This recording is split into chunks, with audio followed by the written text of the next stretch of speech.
अस्सलामुअलैकुम वरहमतुल्लाहि वबरकातुहू। सल्लु अलल हबीब सल्लल्लाहु अला मुहम्मद सल्लल्लाहु अलैहि व आलिहि वसल्लम। रज़ाए इलाही चैनल में आप सबको खुश आमदीद कहते हैं।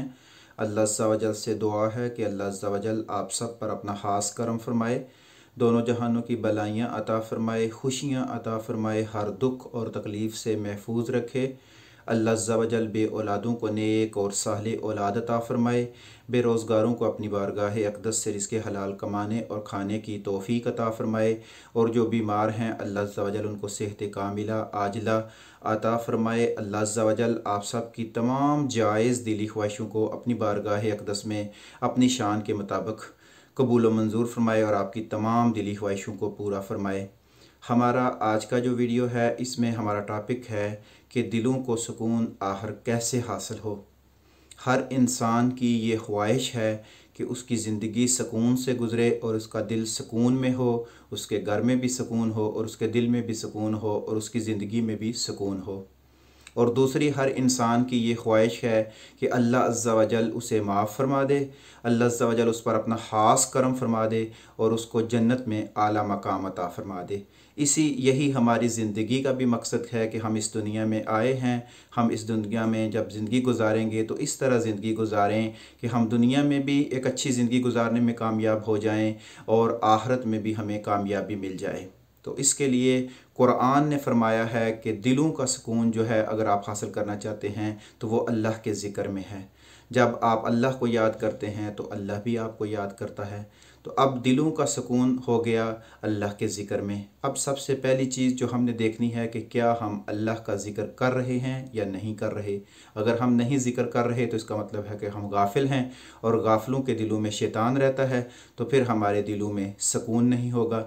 और अगर हम अल्लाह का ज़िक्र कर रहे हैं और जो ज़िक्र हम कर रहे हैं क्या वो हम सही तरीके से कर रहे हैं या गलत तरीके से कर रहे हैं। अगर हमारे घरों में सुकून नहीं है तो हमने ये जायज़ा लेना होगा कि हमारे घरों में अल्लाह का ज़िक्र हो रहा है, कुरान की तिलावत हो रही है या नहीं हो रही, फ़राइज़ की पाबंदी हो रही है या नहीं हो रही, हम जो है हमसायों के हकूक़ अदा करते हैं या नहीं करते, और हम जो है हकूक़ुल इबाद का ख्याल रखते हैं या नहीं रखते। इंसान के जिस्म के हर अज़ा का ज़िक्र है और हर अज़ा को ज़िक्र करना चाहिए।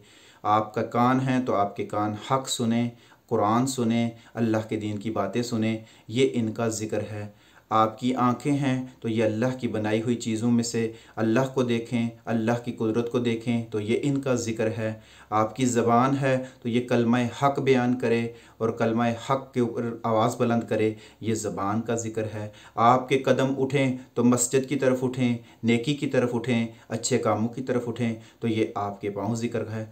आपके हाथों का ज़िक्र है कि जब उठें तो लोगों की मदद करें, लोगों के लिए आसानियाँ पैदा करें, तो ये आपके हाथों का ज़िक्र है। और जब आप अपने मालिक का शुक्र अदा करें, अपने मालिक की हमद बयान करें, ये आपके दिल का ज़िक्र है। तो हमारे दिलों को सुकून उसी वक़्त आएगा कि जब हमारे जिस्म का हर आज़ा जो है वो अल्लाह का ज़िक्र करेगा। और ज़िक्र की बहुत ज़्यादा फ़जीलत है। आप देखें, जब इंसान, आपके अगर एक दोस्त है, उसकी मोबाइल ठीक करने की दुकान है, तो आप उसके पास जाकर बैठेंगे तो आहिस्ता आहिस्ता आपको भी कुछ मोबाइलों की समझ आना शुरू हो जाएगी।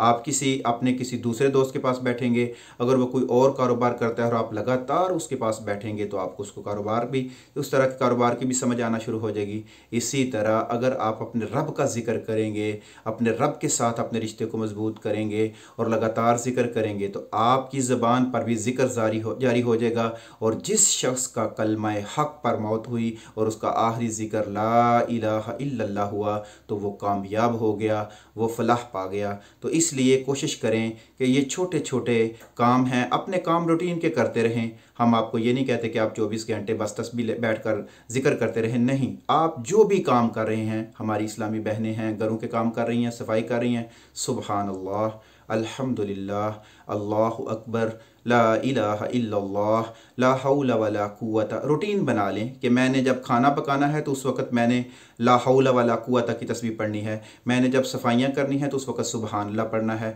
मैंने जब कपड़े धोने हैं तो उस वक़्त अल्हम्दुलिल्लाह पढ़ना है। कोई भी ज़िक्र आप चुन लें, अपनी एक रूटीन बना लें लाइफ की कि मैंने जब ये काम करना है तो मेरी ज़बान पर यह ज़िक्र चल रहा होता।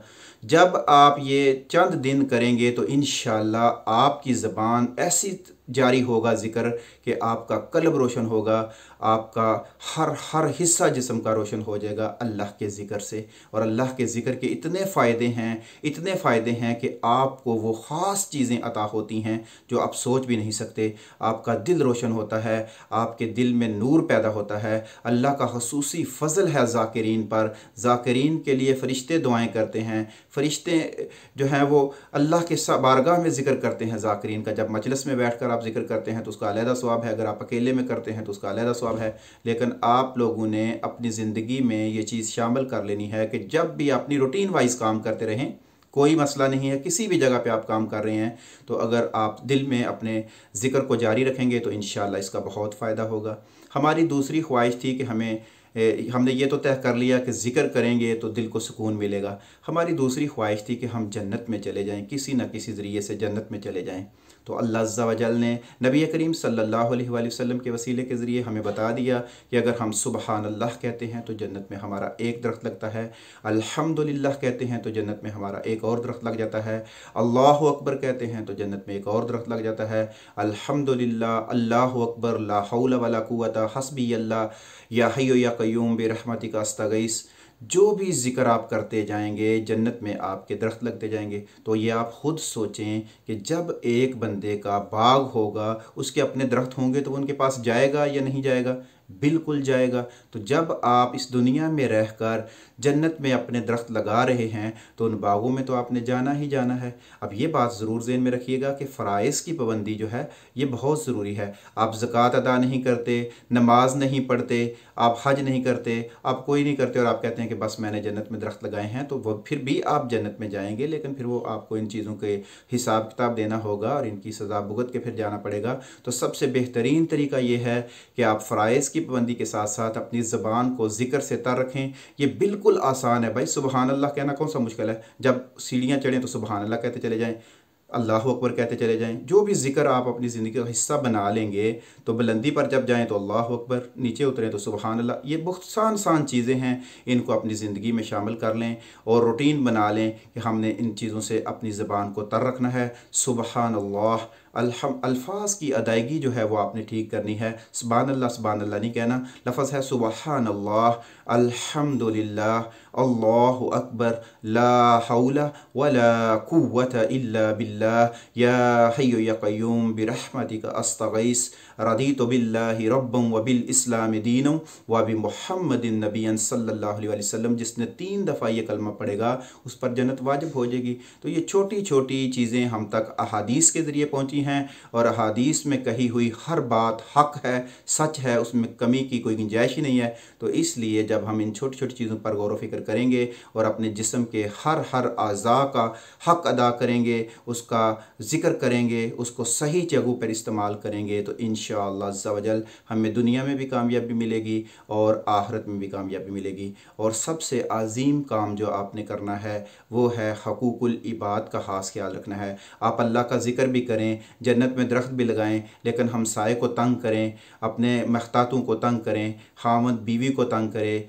बीवी सास को तंग करे। तो अगर आप इस तरह के काम करेंगे तो फिर ये तमाम चीज़ें आप ज़ाया कर देंगे, क्योंकि हकूकुल इबाद जो है ये बहुत मायने रखते हैं। आपसे यही इल्तिजा है कि जहाँ जाएं अपनी खुशबू छोड़ें, अपनी यादें छोड़ें, अपनी मोहब्बत को इस कदर, अपने अखलाक को, अपनी मोहब्बत को, अपने किरदार को इतना रोशन कर लें कि लोग दूसरों को आपकी मिसालें दें। ये उसी सूरत में पॉसिबल होगा जब आप कुरान से, हदीस से, नेक लोगों से अपने रिश्ते को, अपने ताल्लुक़ को मज़बूत करेंगे। और सबसे मज़बूत रिश्ता आपका होना चाहिए अपने रब के साथ, अपने रसूल के साथ और कुरान के साथ, अहादीस के साथ, फ़राइज़ के साथ। तो इंशाअल्लाह दुनिया और आखिरत में कामयाबी से आपको कोई नहीं रोक सकता। उम्मीद है कि आप लोग अपनी ज़बानों को ज़िक्र से ज़रूर तर करेंगे और ज़िक्र इलाही करते रहेंगे। ज़िक्र इलाही से अपने दिलों को भी रोशन करेंगे, अपने घरों को भी रोशन करेंगे और अपनी कब्रों को भी रोशन करेंगे। अल्लाह अज़्ज़ा वजल हमें सही मानों में ज़िक्र करने वाली ज़बान और फ़िक्र करने वाला दिल अता फ़रमा दे। अल्लाह पाक हमारी ये तमाम काविश अपनी बारगाह अक़दस में कबूल व मंजूर फरमाए। रज़ाए इलाही चैनल पर आप आए, आपने ये वीडियोस देखी, दूसरों तक पहुँचाई। अल्लाह पाक आपकी हर छोटी बड़ी काविश को अपनी बारगाह अक़दस में कबूल व मंजूर फरमाए। अस्सलामु अलैकुम व रहमतुल्लाहि व बरकातुहू।